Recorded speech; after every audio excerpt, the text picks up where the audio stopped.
Estou de volta aqui, nós vamos fazer uma live sobre a lei moral e lei cerimonial. Uma análise bíblica histórica do santuário e da mudança do dia de guarda. Eu quero que vocês compartilhem aí com outras pessoas, porque é um assunto muito legal e até muito polêmico, mas eu tenho a minha posição segura. Deixa eu mostrar a capa do trabalho que eu fiz, ficou bem legal.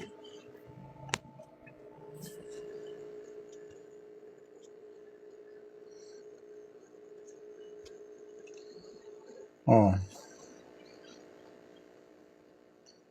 doutor e PhD em Teologia, Nelson Alves de Andrade, está aqui. As cerimônias e a lei moral, cerimonial, uma análise bíblica histórica do santuário e da mudança do dia de guarda. Sábado ou domingo?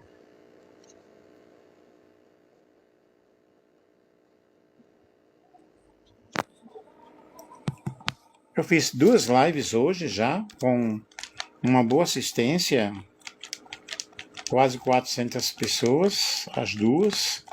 E se vocês compartilharem, agora quem sabe dará umas 1000 pessoas, né? Gente, a lei foi abolida? A resposta a essa questão, ela envolve uma distinção teológica comum. A lei moral, que são os 10 mandamentos,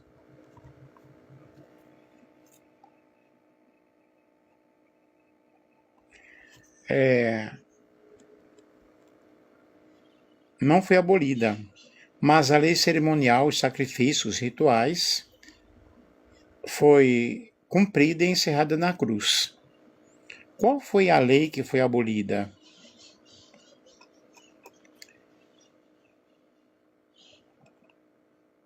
O que foi cumprido, abolido, a lei dos mandamentos e ordenanças, em ordenanças, Efésios 2:15, que incluía sacrifícios de animais e cerimoniais, e terminou quando Jesus morreu, pois ele foi o sacrifício perfeito. O que permanece? A lei moral, ou seja, os 10 mandamentos, é vista como eternos, né? Os 10 mandamentos. Deixa eu ver aqui. Pois reflete o caráter de Deus. Jesus afirmou que não veio para abolir, mas para cumprir a lei. Mateus 5,17. Jesus cumpriu toda a lei. Como a lei aparece no santuário celestial? De acordo com a visão do apóstolo João, em Apocalipse 11:19, o templo de Deus no céu foi aberto e a Arca da Aliança foi vista no lugar santíssimo. A Arca da Aliança no santuário celestial, né? No santuário terreno, construído por Moisés, como uma cópia do celestial. A arca continha tábuas de pedras com os 10 mandamentos. O original no céu. A lei que está no santuário celestial é considerada a original, o grande, né? O grande original, escrito pelo dedo do próprio Deus, pelo próprio Deus, do qual os mandamentos de pedra na terra eram apenas a transcrição. Imutabilidade. O fato da arca, com a lei estar no lugar santíssimo do santuário celestial, indica que a lei moral não foi destruída, permanecendo como o padrão de justiça e a regra do julgamento final. Perspectiva bíblica e teológica, especialmente na tradição adventista. Diferença entre as leis que foram abolidas e a lei moral que permanece no santuário celestial. E qual lei foi abolida? A lei cerimonial.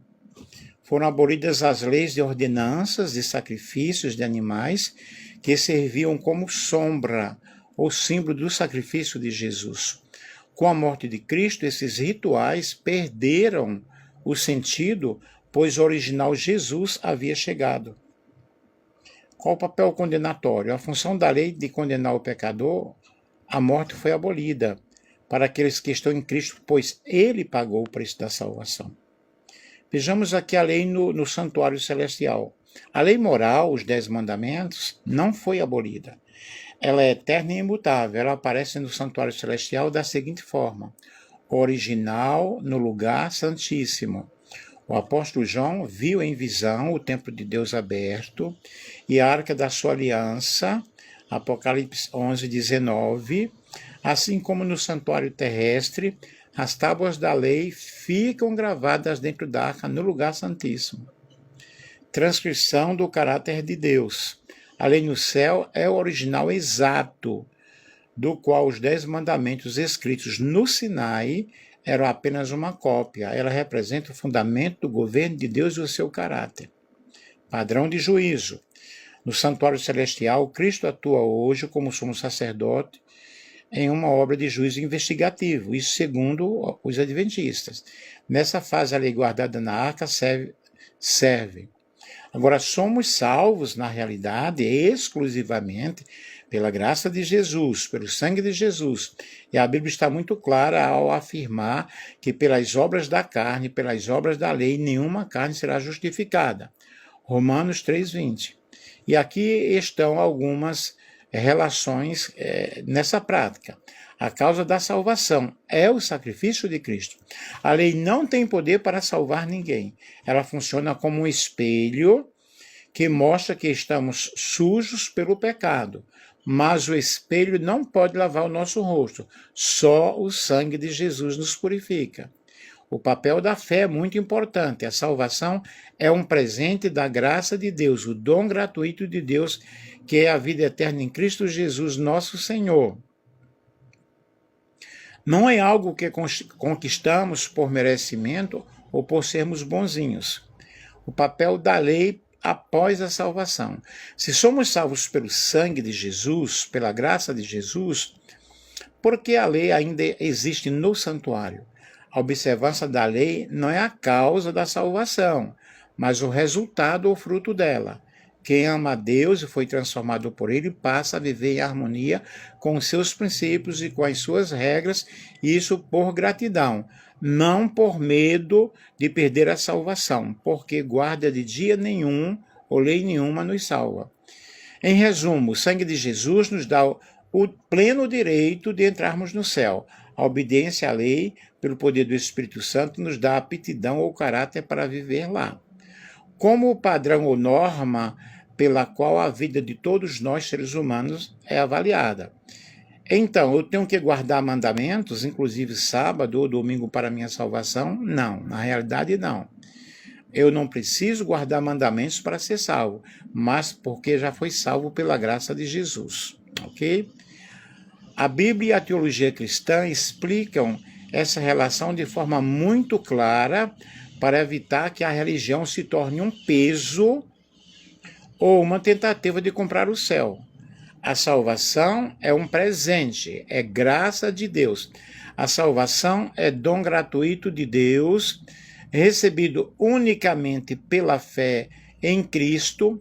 Nenhuma obra humana, incluindo a guarda do sábado ou de qualquer outro mandamento, pode conquistar o perdão dos pecados ou garantir a vida eterna. Se a salvação pudesse ser alcançada pela lei, a morte de Jesus teria sido desnecessária. Fica bem claro aí. A obediência é a resposta de amor. Embora a lei não salve, ela continua sendo o padrão de conduta para quem ama a Deus. A causa é o sangue de Jesus.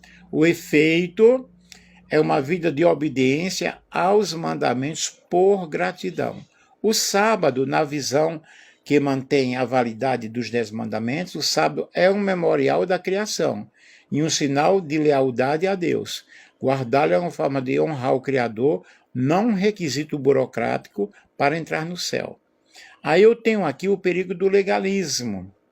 Tentar guardar os mandamentos, inclusive o sábado, acreditando que isso acumula pontos para a salvação, é chamado de legalismo.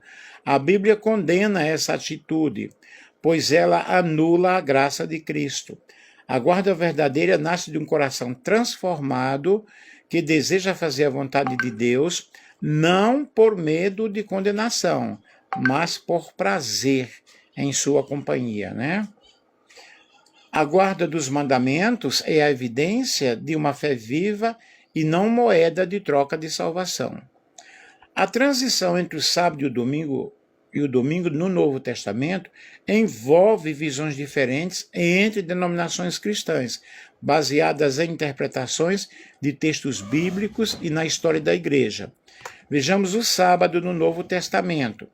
Aqueles que defendem a guarda do sábado, como os adventistas, destacam que, exemplo de Jesus, Jesus mantinha o costume de ir à sinagoga no sábado, Lucas capítulo 4, versículo 16, e se declarou o Senhor do sábado, Marcos 2, 27 ao 28, restaurando seu sentido original de benefício para o ser humano, porque sábado é descanso.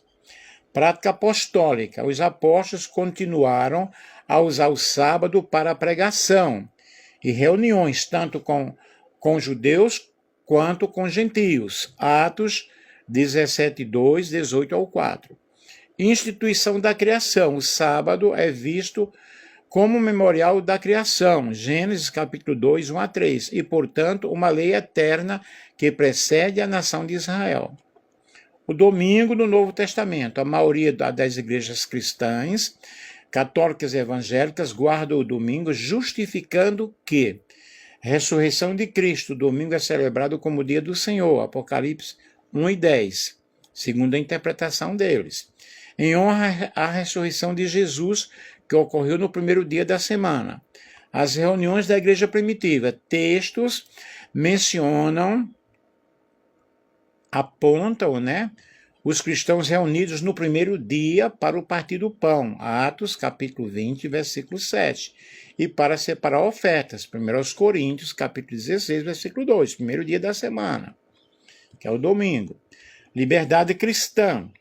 Paulo sugere em passagem, como Colossenses 2,16 e Romanos 14, 5, que o sábado era uma sombra que se cumpriu em Cristo, dando liberdade aos cristãos sobre a observância de dias específicos. Origem da mudança histórica. Estudiosos apontam que a mudança oficial e generalizada do sábado para o domingo ocorreu gradualmente após o período bíblico.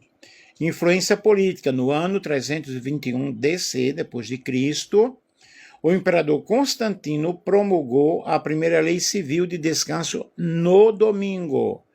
Tradição eclesiástica. A Igreja Católica reconhece que a mudança foi uma decisão baseada em sua autoridade eclesiástica para distinguir o cristianismo do judaísmo.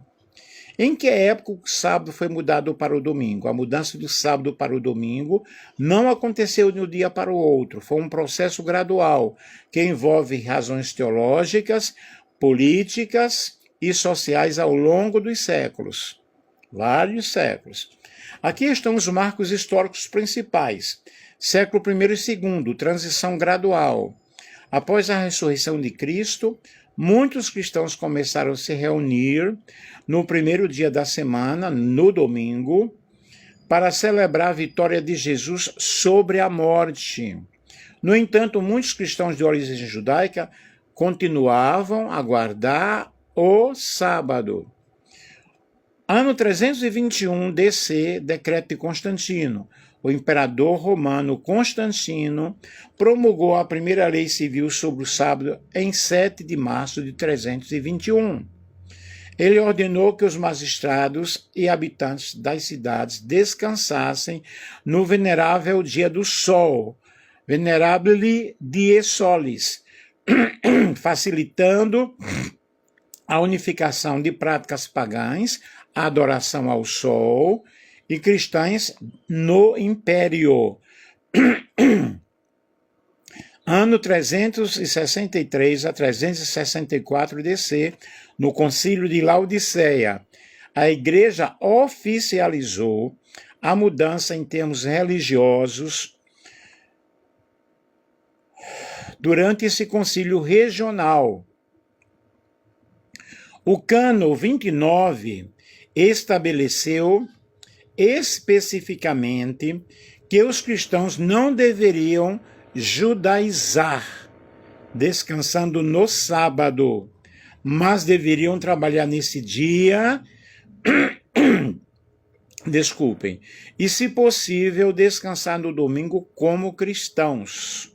Observem bem, papado e tradição, a Igreja Católica reconhece em seus catecismos que a solenidade do sábado foi transferida para o domingo baseada na autoridade eclesiástica da Igreja, visando marcar a nova era inaugurada pela ressurreição. Em resumo, enquanto a motivação religiosa surgiu logo após a ressurreição, a imposição legal e formal ocorreu no século IV, entre os anos 321 e 364 depois de Cristo.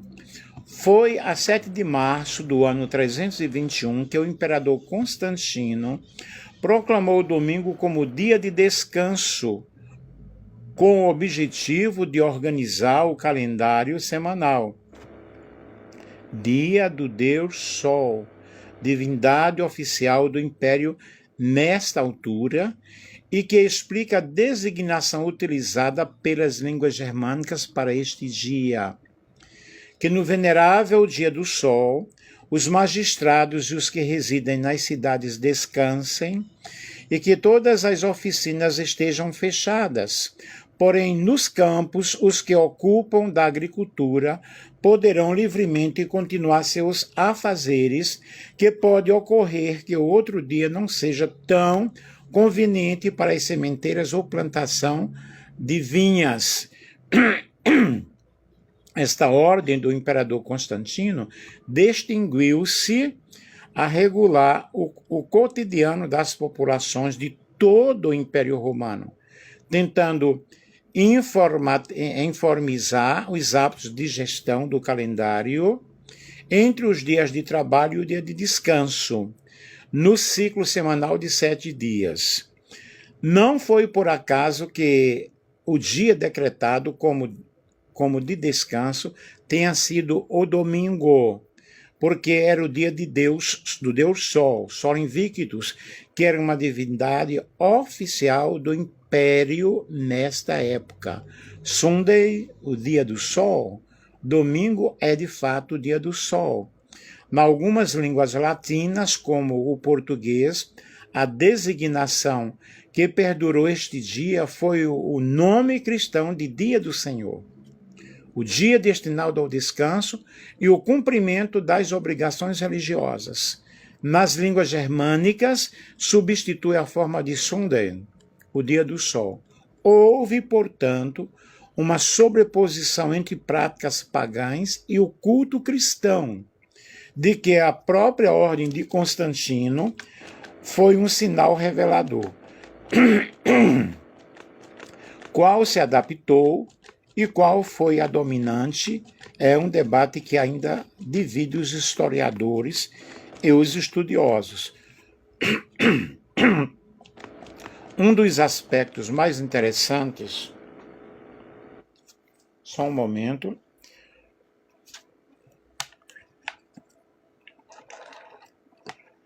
um dos aspectos mais interessantes da proclamação do domingo e desta fusão foi o fato de se destinar a obter uma clara distinção entre tradição judaica,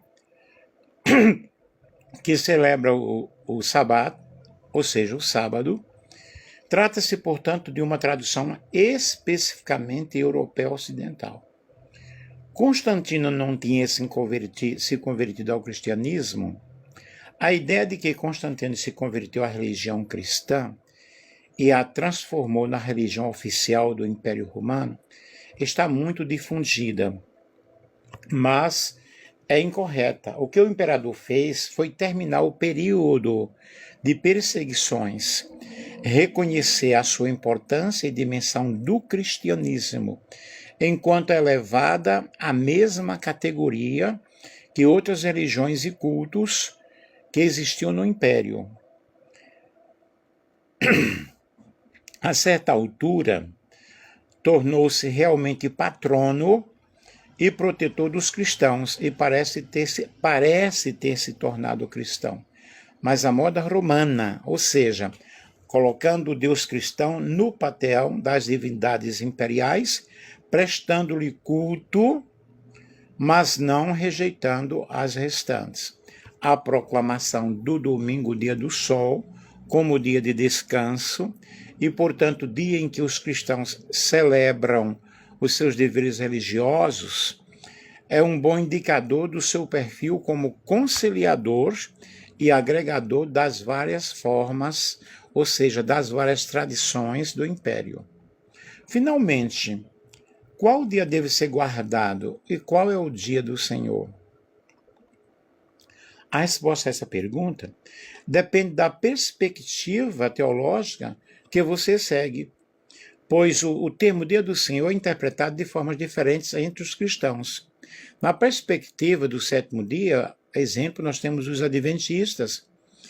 Para quem acredita na validade eterna do quarto mandamento, o dia a ser guardado é o sábado. O dia do Senhor, biblicamente, Deus chama o sábado de meu santo dia, Isaías 58, versículo 13. Jesus afirmou afirmou ser o Senhor do sábado, Mateus 12, 8. Portanto, nesta visão, o verdadeiro dia do Senhor bíblico é o sétimo dia, o sábado. A ação, a guarda é vista como um sinal de fidelidade ao Criador e ao seu selo de autoridade. A perspectiva da maioria cristã, católicos e evangélicos. Para a maioria das denominações, o dia da adoração e descanso é o domingo. O dia do Senhor, o termo é aplicado ao domingo, porque foi o dia em que Jesus ressuscitou. Marcos 16, 2 e 9. É visto como a celebração da nova criação em Cristo. A ação, o domingo, substitui ou cumpre o significado do sábado cerimonial, sendo o dia em que a igreja se reúne para partir do pão e o culto. Atos 27. A visão da liberdade em Cristo. Alguns teólogos argumentam que no Novo Testamento a obrigatoriedade de um dia específico foi superada. Repouso em Jesus. O verdadeiro descanso, sábado, para o cristão, não é mais um dia no calendário, mas a pessoa de Jesus. Liberdade baseia-se em Romanos 14, 5 e Colossenses 12, 16, que dizem para que ninguém julgar o outro por causa de dias de festa ou sábados, pois o importante é que cada um esteja inteiramente convicto de sua própria mente. Se você busca o dia estabelecido na lei de Deus e observado por Jesus e pelos apóstolos, o dia é o sábado, o sétimo dia. Eu não posso negar isso porque está na Bíblia. Se você segue a tradição da igreja cristã histórica em honra à ressurreição, o dia é o domingo, que é o dia do Senhor pós-apostólico, conforme eu expliquei aí, ok? E eu busquei várias referências bíblicas e vários documentos históricos para isso. Eu espero que você tenha compreendido. Eu, particularmente, o dia do Senhor é o sábado. Eu sou assembleano, sou pentecostal, mas eu vou pelo que está na Bíblia. E eu expliquei muito bem aí essas pesquisas. Amém? Um beijo, um abraço para todos vocês. Um abração, queridos!